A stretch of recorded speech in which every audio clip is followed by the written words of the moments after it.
Hamlet Almaguer está aquí con nosotros. Hamlet, buenas tardes. Muy buenas tardes, Julio. Un saludo para ti y para toda la audiencia de Astillero Informa. A tus órdenes. Gracias, Hamlet. Pues ayer tomamos una parte del video del día en el cual renunció el secretario ejecutivo del Instituto Nacional Electoral, Edmundo Jacobo Molina, y 2 horas antes de esa renuncia vimos, y lo compartimos aquí en el programa, cómo tú le hacías el comentario, le pedías al contralor del INE, el contralor del órgano interno de control del INE, pues algunas precisiones respecto a lo que estaba en ese informe, específicamente una página, la 129, donde se habla de irregularidades en acciones relacionadas con plazas y estructuras orgánicas del Instituto Nacional Electoral que habrían sido de alto costo y sin justificación técnica. Para nuestra audiencia, Hamlet, en concreto, ¿qué quiere decir esto? Que se contrató a gente con altos sueldos sin justificación técnica y que se hicieron reacomodos orgánicos que fueron lesivos para el dinero público, Hamlet. ¿Esa sería la traducción popular, digamos? Muchas gracias, Julio. Tuve oportunidad de ver la repetición por la noche y cómo segmentaste primero por la tarde la parte de las observaciones al secretario ejecutivo y después en la noche un punto que también es muy importante sobre la presión al titular del órgano interno de control que se ha ejercido desde el Consejo General del INE, donde pretenden pues asignar personal que fiscalice estas cuentas y que esté acorde con lo que ellos instruyan y no el propio Contralor. Ahora bien, la página que tú mencionaste sí es la 129 y aquí se percibe, por ahí subrayé incluso, acuerdos del secretario ejecutivo. ¿Por qué hablamos de acuerdos del secretario ejecutivo? Porque conforme al artículo 58, 51 de la ley secundaria en la materia, se establece que corresponde al secretario ejecutivo proveer al propio Instituto Nacional Electoral. Y eso significa pues todos los recursos humanos, financieros y materiales. En otras dependencias esto está asignado a un oficial mayor. En el Instituto Nacional Electoral, por diseño, digamos, descargaron las responsabilidades administrativas de los consejeros y se las asignaron al secretario ejecutivo, pues precisamente para que estuviera al pendiente de todo lo que requiere el propio instituto. Entonces, el secretario ejecutivo tenía un papel triple como secretario del consejo. Esto es muy similar a lo que vemos en la Suprema Corte, con un secretario de acuerdos que lleva las sesiones, que anota los votos, que da seguimiento a los puntos que se están sometiendo a consideración. Así funciona, por ejemplo, en la Sala Superior también del Tribunal Electoral. Es normal que exista esto en órganos colegiados.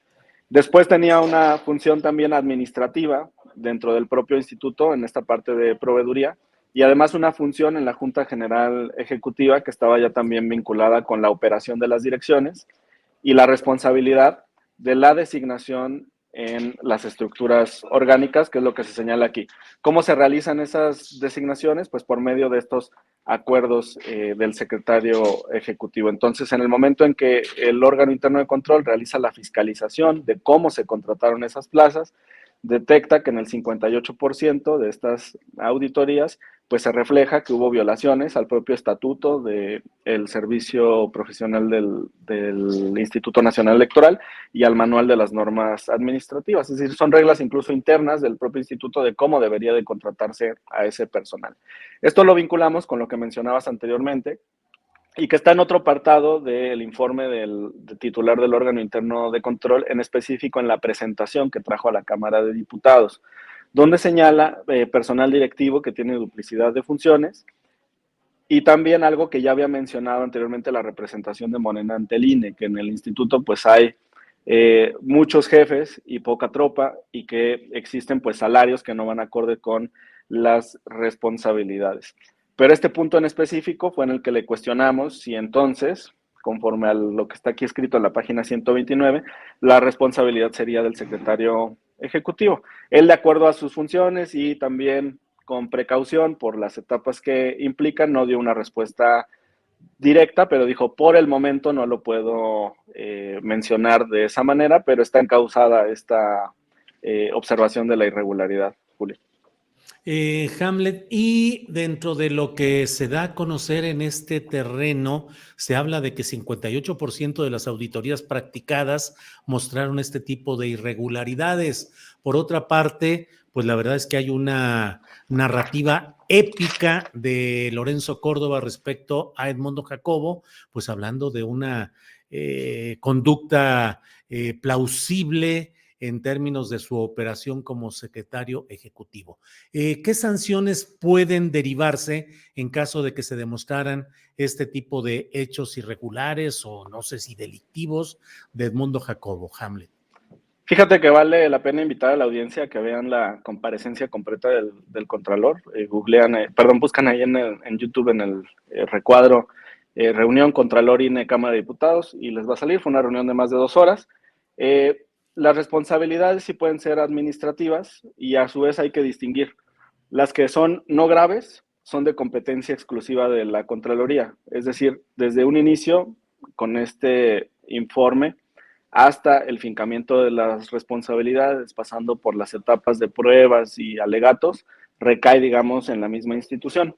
En las que son graves, funciona de manera similar a la materia penal. Esto significa que el contralor realiza las investigaciones, arma una carpeta y después turna ese expediente a un tribunal en materia administrativa para que sea el que determine las responsabilidades. Ya no le dio oportunidad al contralor de hablar de otro punto en el que hemos estado insistiendo, y este está en la página 175 y son los temas de los arrendamientos de los edificios. Mira los porcentajes. 80% de los expedientes con inconsistencias, ¿no? No se contó, dice, el último renglón. En 147, o sea, el 80% de los 182 expedientes, no se contó con la justificación para arrendar un inmueble sin espacios de estacionamiento y a su vez tienen contratos de estacionamiento. De 182 expedientes, no se encontró evidencia que sustente la necesidad de un nuevo arrendamiento y de haber tomado en cuenta las características del inmueble que el inmueble debe tener, como lo establecen los artículos 70, 71 y 72 del manual. Es decir, no hay justificación para todos estos contratos en materia de arrendamiento. Acá arriba viene en el 25% también de los expedientes de arrendamiento nuevos, tampoco hay evidencia documental para acreditar que esas unidades responsables del gasto cumplieron con las reglas de los manuales. Nosotros hemos insistido en los arrendamientos porque se gasta el instituto cerca de 800 millones de pesos al año en rentas de módulos y de edificios para sus sedes, tanto distritales como estatales. Ya no le dio tiempo, pero me parece que es otro punto en el que debemos de poner atención. Y el del software, los contratos de tecnología, pues que son escandalosos. El Contralor suspendió el contrato de software para el voto de mexicanos en el extranjero. Era un contrato dirigido por un monto superior a 130 millones de pesos. Suspendió otro para la construcción de la sede de Nuevo León. Ese es un contrato por casi 160 millones de pesos. Y suspendió un contrato para tarjetas de gasolina por 9 millones de pesos. En estos 3 casos, porque identificó que el instituto tenía un ganador previamente establecido y que las licitaciones eran una fachada. Había un concursante ya previamente designado para ganar, al que incluso se le daban oportunidades de complementar carpetas, información privilegiada y demás. Estos 3 casos son de los más graves y mencionó algunos otros ya en la parte final de su presentación, sobre todo en temas de tecnología. Tiene también otro en el que identificó que el instituto estaba comprando una licencia, pero ya previamente tenía un servicio similar y tenía la propiedad de esa licencia, o sea, estaría comprando 2 veces lo mismo. Y hay muchos casos así en este informe de 251 páginas que contiene 800 observaciones, Julio. Hamlet, ¿y cuál es el proceso? El Contralor debe terminar esta investigación, consignarla ante qué autoridades. Bueno, si son no graves, o sea, amonestaciones, apercibimientos, multas, suspensiones de funciones, él puede llevarlas de principio a fin. Si son graves, lo que ya implicaría inhabilitaciones y también sanciones económicas, él debe llevarlo ante el Tribunal Federal de Justicia Administrativa. Hamlet, otra parte que efectivamente yo dividí ayer, las dos partes esenciales que encontré en estos videos, y en la noche, en la videocharla astillada, abordé el de las presiones, que el propio Contralor dice, pues no sé si serán presiones, pero hay una coincidencia en que, lo traduzco yo al lenguaje llano, pues parecería que había una intención de colocar como investigadores de estas irregularidades a personas a modo. ¿Qué hay sobre este tema, Hamlet? Fíjate que ese es un esquema antiguo. Las contralorías no son nuevas, tienen décadas existiendo en el país. Pero cuando dependen de las propias autoridades, pues no se conocen estos hallazgos. Para insistir en este punto con nuestra audiencia, al Contralor General del INE no lo designó el Consejo General, no lo designó Lorenzo Córdoba, no lo designó Ciro Murayama o Edmundo Jacobo, porque si no, pues nada de esto se conocería por esta soberanía ni por la ciudadanía. Al Contralor General del INE lo designa la Cámara de Diputados por periodos de 4 años y establece la Constitución que debe tener autonomía técnica y de gestión.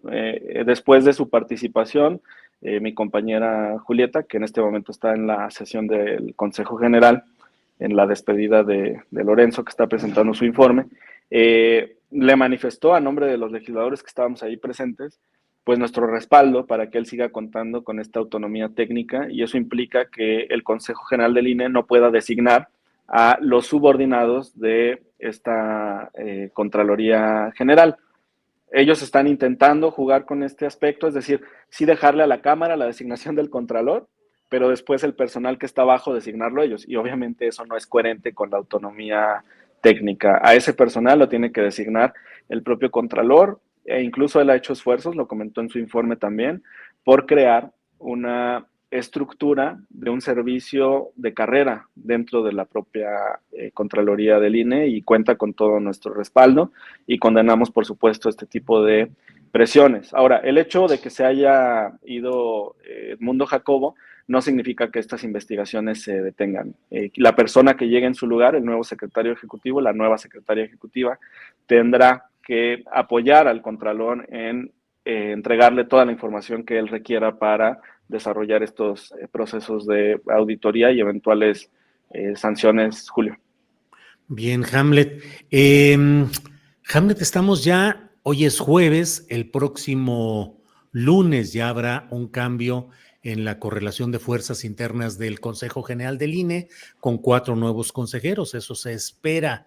De aquí a entonces, ¿se puede tomar alguna decisión intempestiva en el terreno de nombrar un nuevo secretario ejecutivo o de remover al Contralor? ¿Pueden hacer alguna cosa todavía de última hora? No, bueno, el Contralor no lo pueden remover ellos porque es designado por la Cámara de Diputados y todavía le queda, creo que cerca de 1 año y medio de su gestión, y tiene derecho a una reelección además, y desde mi perspectiva pues ha hecho un buen trabajo y no habría problema con que continuara en este cargo.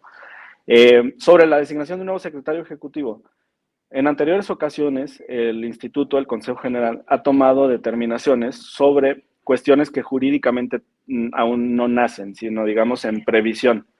Lo hizo, por ejemplo, cuando instruyeron que se interpusieran todos los juicios contra el Plan B cuando aún no estaba aprobado, seguía en discusión en el Senado de la República.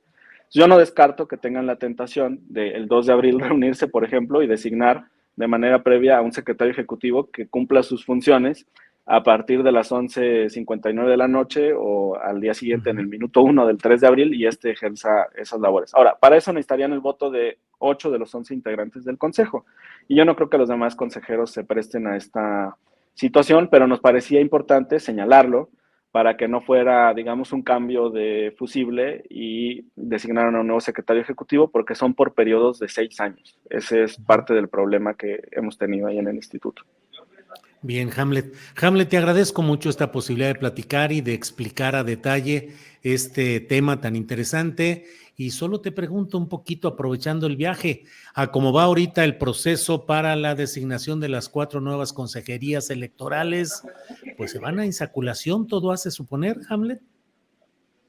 Bueno, la insaculación tiene ventajas porque implica que no hay un padrinazgo o pertenencia a un grupo político o compromiso, digamos, por lo menos por quienes son designados. Pero tampoco puedo obviar que en estos finalistas hay personas que son muy cercanas, tanto a Lorenzo Córdoba como a otros consejeros y al propio Edmundo Jacobo. Ahí está Diego Forcada, que ha sido su asesor durante 10 años en el Consejo General del INE y está entre los 20 finalistas en las quintetas. Por esa razón, sin necesidad de ceder, digamos, un espacio a la oposición, que eso sería caer en lo mismo de la distribución de cuotas, me parece que sí es importante insistir en que hay perfiles que son autónomos, que no tienen esa pertenencia a grupos conservadores, que pueden desarrollar un buen trabajo en el Consejo General, que tienen experiencia, que tienen trayectoria, y que pudieran reunir por sus propios méritos, por haber logrado mejores resultados en el examen, en la entrevista y en el ensayo, el reconocimiento de todas las fuerzas políticas para reunir las 2/3 partes de la votación. Y es algo que estábamos discutiendo hasta hace algunos minutos en la plenaria del grupo parlamentario de Morena, que duró pues un poco más de 2 horas y estuvimos discutiendo precisamente este tema. Y ahí pues advertimos estos riesgos que implica el sorteo, bueno, la insaculación. Bien, Hamlet, pues muchas gracias por esta ocasión y seguiremos atentos a lo que siga en este terreno político electoral. Hamlet, a reserva de lo que desees agregar, yo te doy las gracias por esta ocasión. Muchas gracias, Julio. Pues comentar, ayer igual la Sala Superior resolvió algunos juicios relacionados con el proceso y fueron desechados, entonces nosotros consideramos que ha habido una buena conducción y simplemente pues esperamos que se pueda tener una buena conformación del instituto y entrar en una nueva etapa de relación con el Consejo General. Tenemos toda la disposición de que sea así. Que tengas muy buena tarde y un saludo a toda la audiencia y muchas gracias por poner el foco sobre estos temas. Hamlet, gracias y seguimos en contacto. Buenas tardes.